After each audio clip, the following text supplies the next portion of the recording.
Primer pastor cayó en adulterio, y él y la iglesia me culparon a mí. a tal grado que terminé yéndome de la iglesia. Sabes, te contaré uno de los procesos más difíciles que he vivido en mi vida personal y ministerial. No te estoy contando la historia de otra persona, es mi vida, es algo que me pasó 100% real. No te contaré esto con la intención de chismear, sino más bien con la intención de fortalecerte y que como yo aprendas a vivir lo que dice la Biblia en Hebreos 12:2. Puesto los ojos en Jesús, el autor y consumador de la fe. Sí, poner los ojos en Jesús, porque los seres humanos fallamos. No sé qué proceso estés pasando en tu iglesia, ya que muchas veces las cosas se ponen difíciles ministerialmente hablando. No sé si estás atravesando una injusticia, porque las hay, o un momento tenso de pleito, preferencias, o desánimo al ver actitudes erróneas en las otras personas. No lo sé, pero te aseguro que si estás atravesando un momento duro, un proceso difícil dentro de tu iglesia, ver este video bendecirá tu ser. Y espero aprendas lo que yo tuve que aprender de forma muy dura, a enfocarme en Dios y seguir adelante. Para que entiendas mejor esta historia, déjame contarte un poco de mí. Yo tenía alrededor de unos 18 años y aunque tenía como unos 4 años ya de estar yendo a la iglesia, pues aún vivía en mi primer amor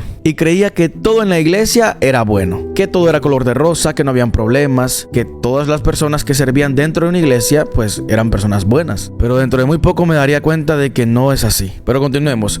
Yo crecí sin padres.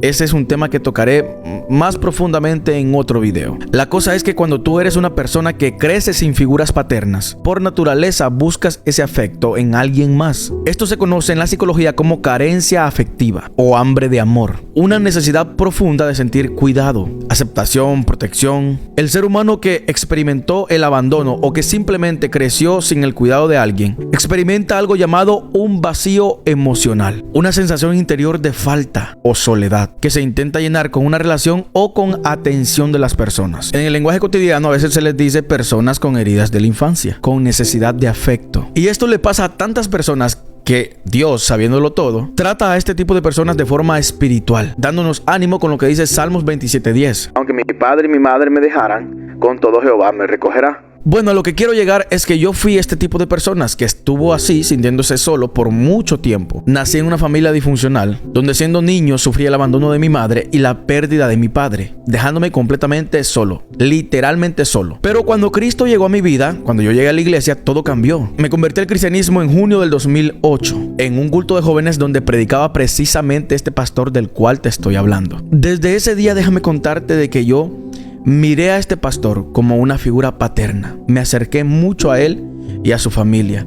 Estuve ahí trabajando constantemente por mucho tiempo. Es más, íbamos muchas veces a comprar instrumentos a la ciudad.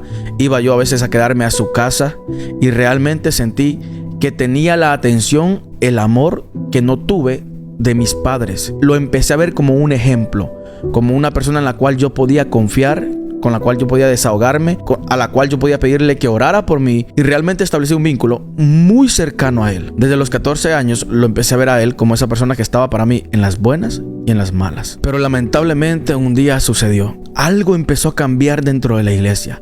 La atmósfera no era la misma.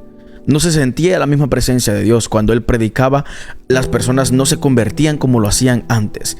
El pueblo comenzaba a sospechar que había algo entre bambalinas, que había algo que pasaba detrás del telón, pero no sabíamos qué era. Yo cursaba mi último año de educación estudiantil y estaba a punto de graduarme, y yo recuerdo que el pastor había puesto un taller de mecánica cerca de mi colegio, donde yo desde mi ventana podía ver su carro.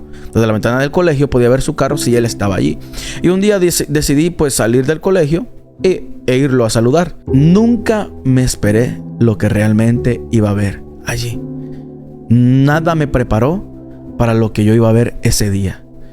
Cuando yo voy, un diácono, que hasta el día de hoy sostengo que era su cómplice, me detiene y me dice que no puedo pasar. Y yo le digo, bueno, ¿por qué no puedo pasar? El pastor está ahí está su carro. Era una persona que no salía si no salía con su auto. Entonces él me dice, no puede pasar. Y no sé por qué, pero yo tuve el instinto de sobrepasarlo y entrar. Y cuando entro, lamentablemente con lo que me encuentro dentro del taller o de la oficina del taller, es que el pastor está con una muchacha muy menor de él y la tiene sentada en sus piernas. Créanme lo que no les estoy exagerando. Esto me impactó. No me imaginaba nada que este tipo de cosas pasaran. Y más que un hombre de Dios como yo lo conocía, un ejemplo a seguir como yo lo veía, hiciera este tipo de cosas. ¿Sabe? Yo no sé cómo reaccioné, pero le dije fuertemente, le grité: pastor, ¿qué está haciendo? Y él se levantó, la tiró por allá y dijo: no es lo que usted cree, no es que. Terminó ese episodio, yo me fui para mi casa, me fui pensando, no sabía qué hacer, no quería contarle a nadie. Sabía que de igual manera no servía de nada contarle a nadie, porque pues en ese momento eso es lo que creía. Nadie me iba a creer a mí, no sabía qué hacer. Yo era demasiado nuevo dentro de una iglesia para poder procesar algo de ese índole. Y me sentía demasiado mal. Le pedí dirección a Dios, ¿qué hago? Oro. Pero esto se comenzó a ventilar porque esta muchacha tenía una hermana gemela que tenía una enfermedad. Y el pastor pasaba constantemente ahí orando supuestamente por la enfermedad de la hermana de ella. Pero realmente pues la gente, ustedes saben, en los pueblos se rumorea rápido, ¿no? Las cosas. Entonces la gente decía: ¿por qué pasa tanto el pastor ahí? Nuestra iglesia, algo que no le comenté, es una de las iglesias más grandes del occidente y más bonitas. Entonces era una iglesia con mucho prestigio, que las personas tenían el ojo público puesto ahí. Entonces cuando el pueblo empezó a rumorear esto, el cuerpo oficial reúne al pastor y le preguntan qué es lo que está pasando. Y la única respuesta que a él se le ocurre es excusarse, porque también él creía que yo lo andaba contando, que yo me inventé eso. O sea, él estaba en pecado, pero él me estaba echando la culpa a mí de que por mi culpa la iglesia estaba siendo discriminada, la iglesia estaba siendo prácticamente calumniada por inventos míos, algo que no era así. Pero el pueblo en sí ya lo rumoreaba, porque era demasiado obvio, demasiado evidente. Lamentablemente para mí, la iglesia cree lo que dice el pastor, y todo lo que se habla ese día en cuerpo oficial se comienza a difundir por toda la iglesia. Y escuchen lo siguiente: la iglesia comienza a reprocharme, a señalarme, a criticarme y a decir frases como: ¿por qué te metes con un ungido de Dios? ¿Por qué le inventas esa mentira a un hombre de Dios? Y personas muy cercanas de mí dentro de la iglesia comienzan a alejarse porque, según ellos, yo estoy muy mal. Porque ¿quién le va a creer o quién va a pensar que un joven, pues, de la edad que yo tenía la razón, y no un hombre de Dios que tenía toda una trayectoria de pastorear? Pues entonces obviamente la iglesia se inclinó a él. Y las personas, literalmente, no le exagero, yo entraba a la iglesia y las personas susurraban a mis espaldas y diciendo: ahí va el que le inventó este chambre al ungido de Dios. Ahí va el que tiene el corazón podrido. Ahí va este que quiere destruir la obra. Ahí va. Y empezaron, y fue tanta la presión que yo literalmente solo llegaba al altar y oraba y lloraba.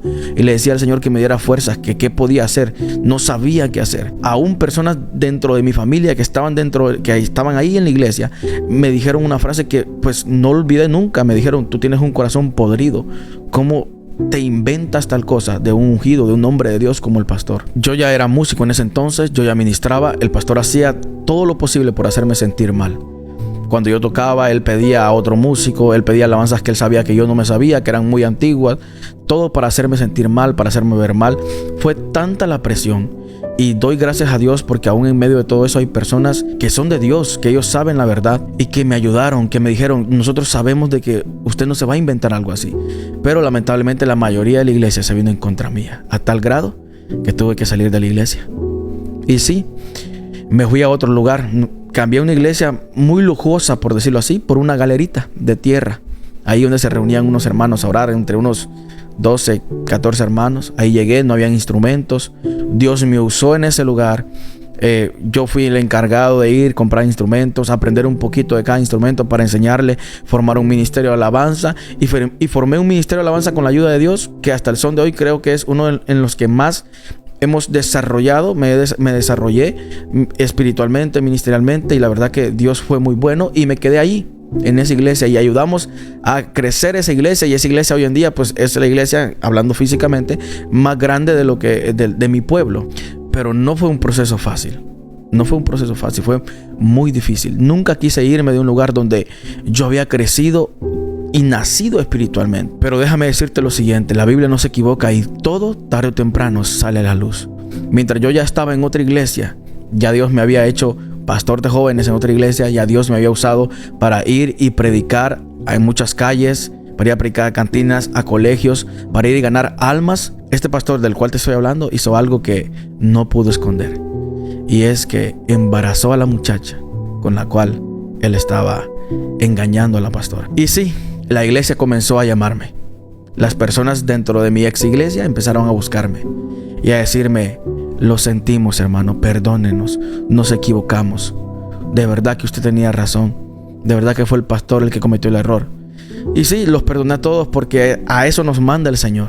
Pero lamentablemente esta iglesia se despedazó, las personas empezaron a ir, la reputación de la iglesia andaba por los suelos. El evangelio dentro de lo que era el pueblo, ya nadie quería ir. La iglesia más importante del pueblo y una de las más importantes a nivel del occidente había caído en una difamación terrible. El enemigo se había aprovechado de esta circunstancia horriblemente. Y después de que la iglesia pues se diera cuenta, ¿verdad?, del pecado del pastor, pues el pastor tuvo que irse, le quitaron su licencia de pastorado, él dejó la obra, tuvo que venir otro pastor a hacerse cargo de la obra y la iglesia se disculpó conmigo, me pidieron perdón, pero Dios siguió usándome y honrándome en otro lugar. Y hay procesos en nuestra vida que son así de fuertes. Procesos que Dios usa para moldear nuestro carácter. Procesos que Dios usa para ayudarnos a escalar. Dios nos saca de nuestra zona de confort porque tiene propósitos mayores con nuestra vida. En el momento yo no entendí por qué este proceso tan duro en mi vida. Si yo sentía que solo había hecho cosas, bueno, lo bueno dentro de la iglesia. Me había esforzado por consagrarme, por agradar a Dios. Estaba en el cuerpo de intercesión, estaba en el ministerio de alabanza. Yo servía, yo iba a botar basura, yo evangelizaba. ¿Y por qué de repente me pasaba eso a mí? Yo sentía que no lo merecía, pero hoy en día agradezco ese proceso que me enseñó muchas cosas. Una de las cosas que me enseñó es que Dios tiene un propósito con mi vida.